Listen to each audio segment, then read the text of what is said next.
yung mga nababasa natin sa social media, nakikita natin na malakas daw yung bagyo at tingin ko parang awareness na sa iba pero merong konting pangamba yung iba.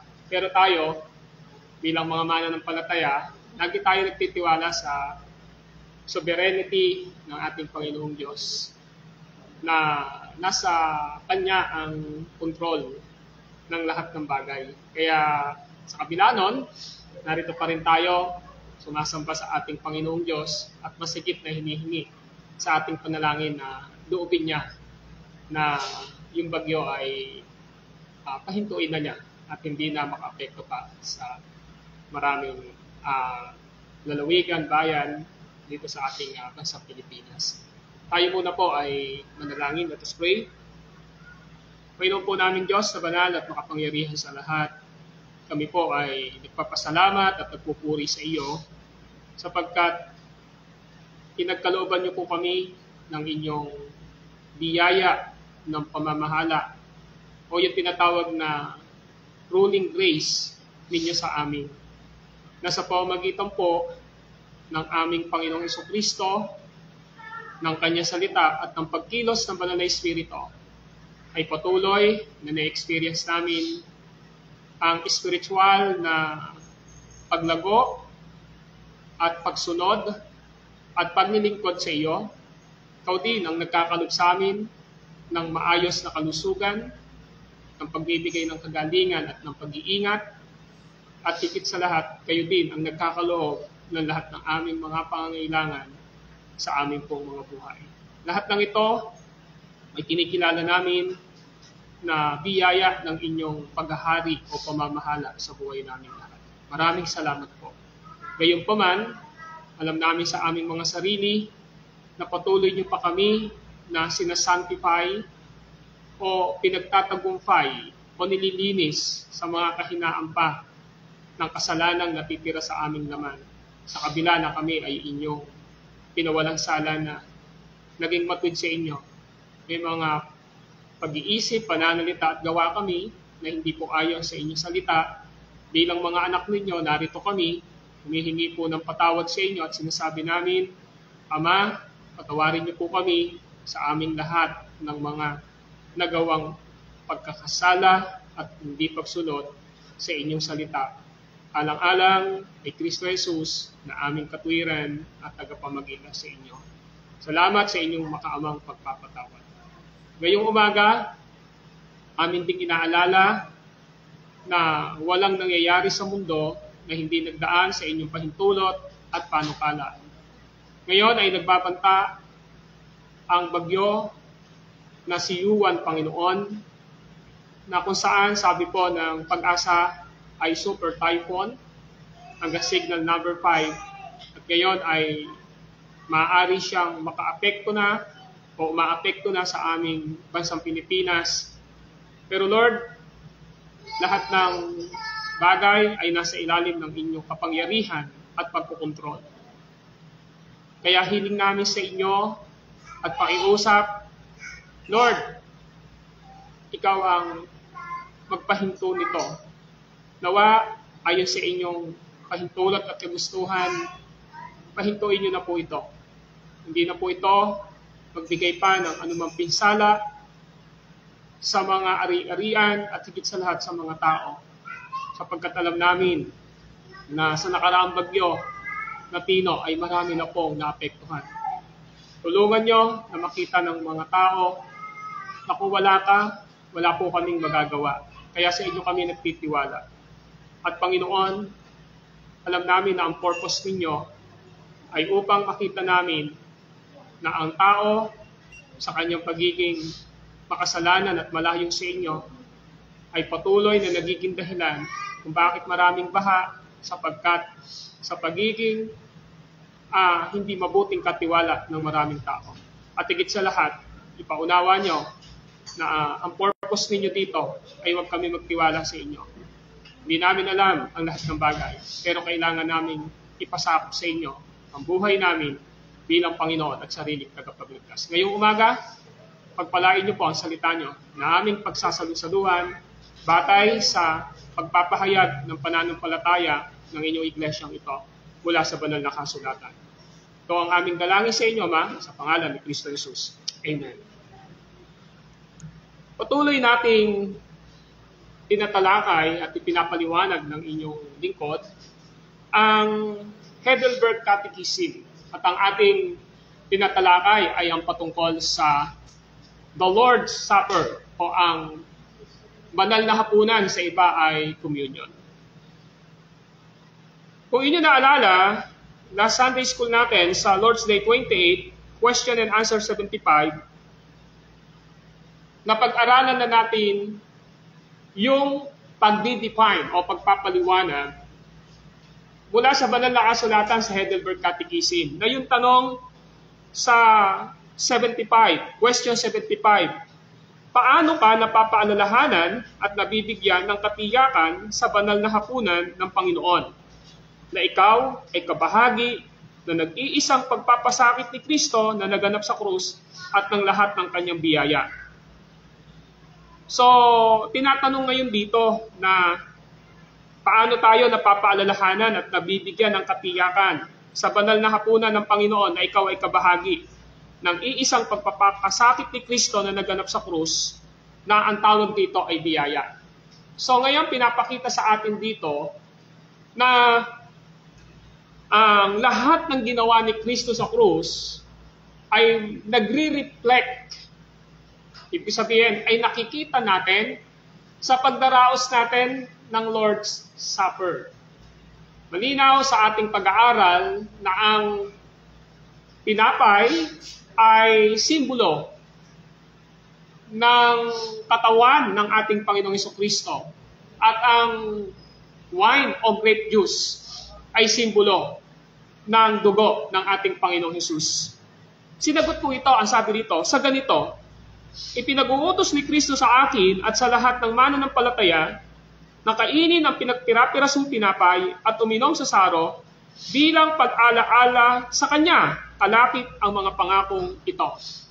So ang Lord's Supper ay pagpapaalala ng ginawa ni Jesucristo sa iyo at sa akin 2,000 taon na nang namatay siya sa krus ng Kalbaryo. At ang Lord's Supper na ito o banal na hapunang ito o communion ay mayroong pangako. So ano yung promise doon? Ang promise doon, una, pinakikita nito na ang katawan ng ating Panginoong Jesucristo ay hinandog at binugbog sa krus para sa akin. At ang kanyang dugo ay nabubo para sa akin na pinapatunayan sa akin ng pira-pirasong tinapay at saro. So pinapakita ron na yung kanyang katawan na binugbog, sinugatan, ang kanyang dugo na tumikis sa krus ay katiyakan na ang sino mang may pananampalataya, naging naranasan niya na si Jesus ay tagapagligtas at Panginoon ng kanyang buhay, ay pinapakita ng mga elemento ng communion o ng banal na hapunan na ikaw ay niligtas ng Panginoon. Pangalawa, na kanyang pinakakain at pinalulusog ang aking kaluluwa tungo sa buhay na walang hanggan sa pamamagitan ng kanyang katawang ipinako sa krus at dugong nabubo. Kasintiyak na pagtanggap ko mula sa kamay ng ministro o pastor at malasahan ng aking bibig ang tinapay at saro ng Panginoon na tiyak na mga tanda ng katawan at dugo ni Kristo. So kung paanong ang tinapay ay nagbibigay ng sustina ng buhay at kalusugan sa ating katawan, kung paanong ang alak o ang grape juice ay nagbibigay sa atin ng tinatawag na kagalakan at sustina sa atin, ay pinapakita na ang esensyal na nakikita natin, na tinetake natin, na tanda o tinatawag nating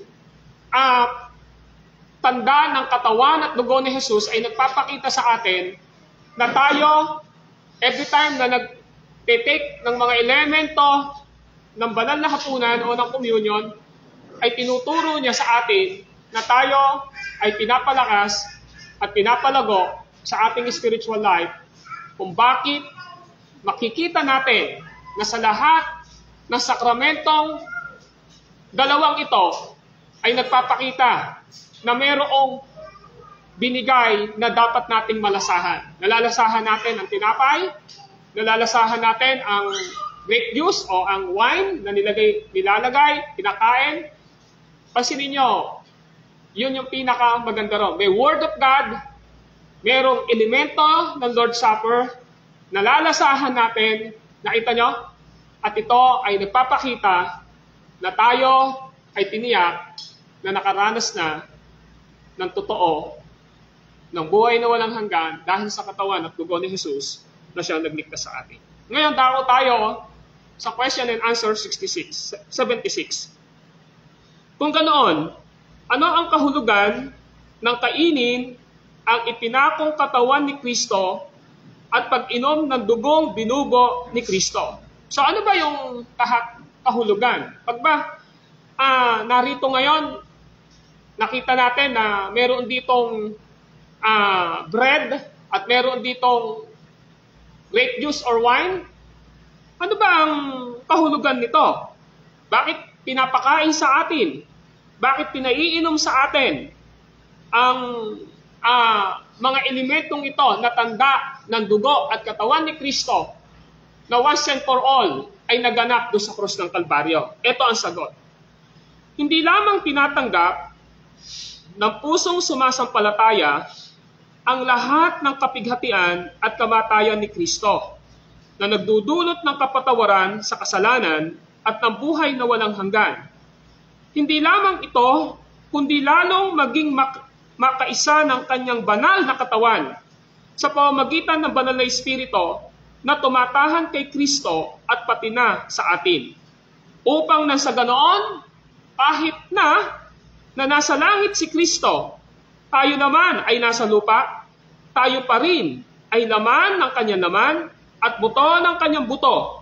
At tayo nabubuhay at palaging pinapatnubayan ng isang espiritu bilang mga bahagi ng isang katawan, taglay ang isang kaluluwa. Meron po siyang koneksyon sa pagiging bahagi mo sa isang local church o sa isang iglesia na ang tawag dito ay katawan ni Kristo. Kasi una, pinakita rito, hindi ka lang basta sumampalataya kay Kristo. Hindi mo lang basta sinampalatayanan yung pagdurusa, sakripisyo ng kamatayan ni Kristo Jesus sa krus na sa pamamagitan ng kanyang katawan at dugo. Hindi lang dun basta natatapos yon. Kundi, pinapakita ron na ikaw ay pinatawad na sa iyong mga kasalanan at meron kang buhay na walang hanggan. Malinaw na ang kamatayan ni Kristo sa krus na iyong pinanampalatayanan ay marka ito na ikaw ay pinatawad na sa iyong kasalanan at ikaw ay may katiyakan na ng buhay na walang hanggan. Ngayon, kung naranasan ng bawat isa sa inyo yung kapatawaran ng iyong kasalanan dahil lamang sa nag-iisang ginawa ni Kristo ng sakripisyo niya sa krus, ay malinaw na meron po kayong buhay na walang hanggan.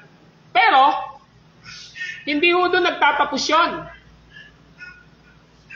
Pinapakita rito na nararapat na ang sino man na tunay na sumampalataya at napatawad sa kasalanan ng Diyos Ama dahil kay Kristo ay dapat maging kabahagi o maging kaanib ng isang lokal na iglesia o lokal na katawan ni Kristo.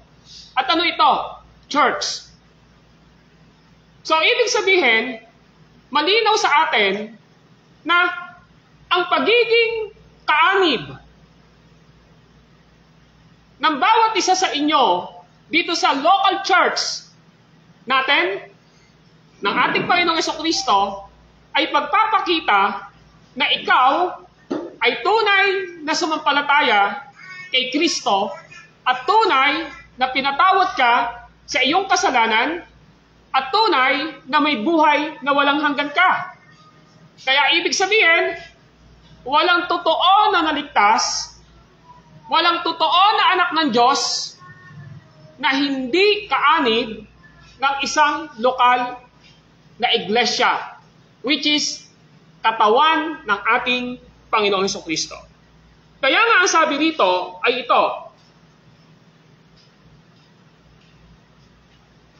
kundi lalong maging makaisa ng kanyang banal na katawan sa pamamagitan ng banal na Espiritu.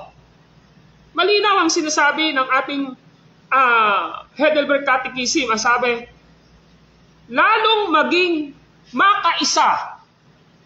Pag ba sinabing makaisa, ibig sabihin po, pag sinabing lalo pang maging makaisa, ang ibig sabihin po nito, kung paano kang nakipagkaisa kay Kristo, ay dapat lalo kang naging kaisa ng katawan ni Kristo, ang kanyang church.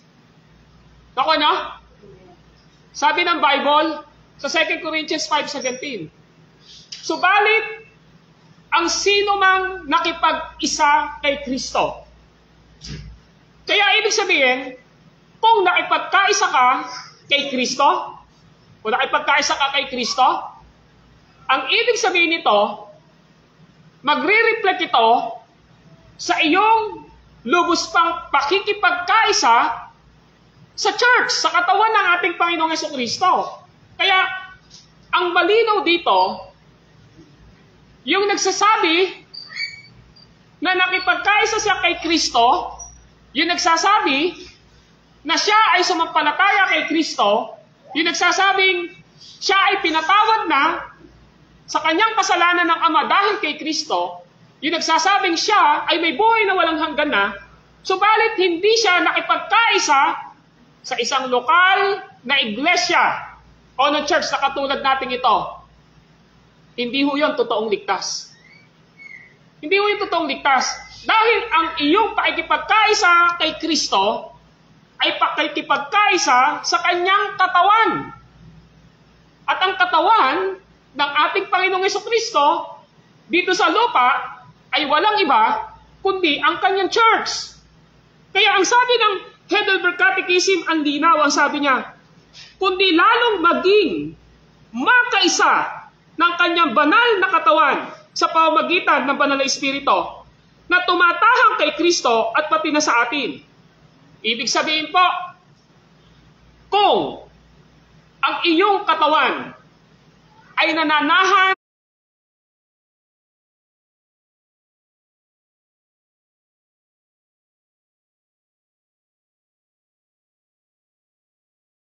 ang Espiritu Santo sa iyo, malinaw din dapat na tayo ay bahagi ng katawan ni Kristo. Naku, yung punto natin dito, malinaw na sinabi ng 1 Corinthians chapter 5, verse 6. Hindi nyo ba alam na ang inyong katawan ay templo ng Diyos? At ang Espiritu Santo ay nananahan sa inyo. So pag sinabi natin na tayo ay templo ng Diyos, na ang Espiritu Santo ay nasa atin, malabo po na mangyari na sabihin mo na ayokong maging bahagi ng katawan ni Kristo. Kung halimbawa kayong lahat ay totoong naligtas dahil doon sa kamatayan ni Kristo, ang tanong natin, ang katawan mo ba ay templo ng Diyos at ang Espiritu Santo ay nananahan sa iyo? Ano po yung sagot ninyo? Opo. At kung totoo na nasa iyo ang Diyos nananahan bilang templo, yung katawan mo at ang Espiritu Santo ay nasa iyo, ano dapat ang saloobin mo? Dapat, bahagi ka ng isang lokal na iglesia. Bakit po? Dahil katawan po ito ni Kristo. Kaya ang sabi rito, malinaw